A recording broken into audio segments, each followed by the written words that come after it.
बनाई गई। चलिए बढ़ेंगे आगे। प्रदेश की सियासत में वैसे तो क्षेत्रीय, जातीय और सियासी क्षत्रपों ने अपनी कोशिशों में कभी कोई कोर कसर नहीं छोड़ी। इसके बावजूद प्रदेश में तीसरा मोर्चा कभी जगह नहीं बना पाया।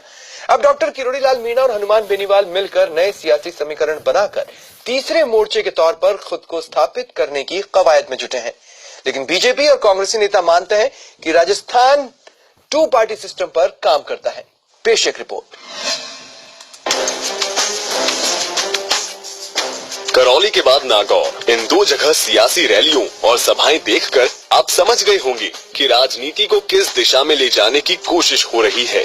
फर्क एक ही है, अब की बार किसान को सिरमौर बनाकर कम से कम 100 सीटों की गणित रची गई है। किसान राजनीति के केंद्र रहे नागौर में खिंवसर विधायक हनुमान बेनीवाल ने जिस तरह की ताकत दिखाई है और भारी संख्या बल को साथ लाकर ये जता दिया है कि मारवाड़, मेरवाड़ा और शेखावाटी के जाट राजनीति में उनका दखल रहेगा। किसान कौम के बीच खुद को प्रभावी बनाने के लिए बेनीवाल ने सियासत की नई पारी की ओर बढ़ना शुरू कर दिया है। सरकारी स्कूलों के अंदर मास्टर नहीं है, वहाँ किसान अपने बच्चों को पढ़ाने के लिए मजबूर है। आर्थिक अन्नदाता की तकलीफ को ने तो 50 साल कांग्रेस ने राज किया और 20 साल भारतीय जनता पार्टी ने, दोनों ही पार्टी ने किसान हित के अंदर कोई बहुत बड़ा काम नहीं किया। और हम एक ही मांग सरकार से करते हैं, सबसे पहले अगर किसान को मजबूत करना है तो किसान का पूरा कर्जा सरकार माफ करे। पूर्वी राजस्थान में मीणा राजनीति की पूरक कहे जाने वाले डॉक्टर किरोड़ी लाल मीणा ने पहले ही हुंकार भर रखी है। दौसा से लेकर धौलपुर तक उनकी धमक बरकरार है।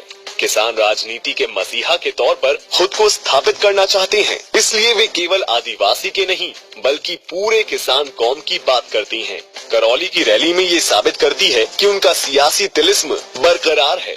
माना यही जा रहा है कि किरोड़ी मीणा हनुमान बेनीवाल के साथ मिलकर तीसरा मोर्चा खड़ा करने जा रही हैं। मारवाड़ के किसानों की हुंकार भाई हनुमान बेनीवाल लेके चले हैं। हम तो पीछे पीछे हैं आपके। आप अगर आगे बढ़ोगे, आप 100 कदम चलोगे तो हमारा इलाके का किसान आपके साथ 1000 कदम चलने के लिए तैयार रहेगा। अब सवाल उठता है कि तीसरे मोर्चे का निर्माण कैसे होगा। तो बीजेपी विधायक घनश्याम तिवाड़ी की दीनदयाल वाहिनी के बैनर तले या फिर अन्य दलों के साथ तीसरे मोर्चे का गठन किया जा सकता है। तिवाड़ी से बीएसपी और राजपा जुड़ सकती हैं। कुछ निर्दलीय विधायक जनसंघ, संघ और भाजपा के असंतुष्ट नेता थर्ड फ्रंट से जुड़ सकते हैं।